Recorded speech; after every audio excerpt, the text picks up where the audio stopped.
मी सुनेत्रा अजित पवार गांभीर्यपूर्वक प्रतिज्ञा करते की कायद्याद्वारे स्थापित झाले आहे अशा भारताच्या संविधानाबद्दल मी खरी श्रद्धा व निष्ठा बाळगीन. मी भारताची सार्वभौमता व एकात्मता उन्नत राखीन.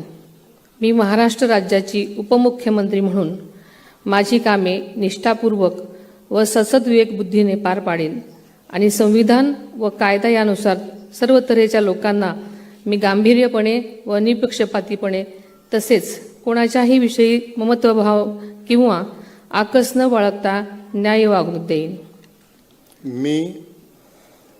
मी सुनेत्रा अजित पवार गांभीर्यपूर्वक प्रतिज्ञा करते की महाराष्ट्र राज्याची उपमुख्यमंत्री म्हणून माझ्या विचारार्थ आणली जाईल किंवा मला ज्ञात होईल अशी कोणतीही बाब अशी उपमुख्यमंत्री म्हणून माझी कामे यथायोग्य पार पाडण्यासाठी आवश्यक असेल ते खेरीज करून एरवी मी कोणत्याही व्यक्तीला किंवा व्यक्तींना प्रत्यक्षपणे वा अप्रत्यक्षपणे कळवणार नाही किंवा त्यांच्याकडे उघड करणार नाही.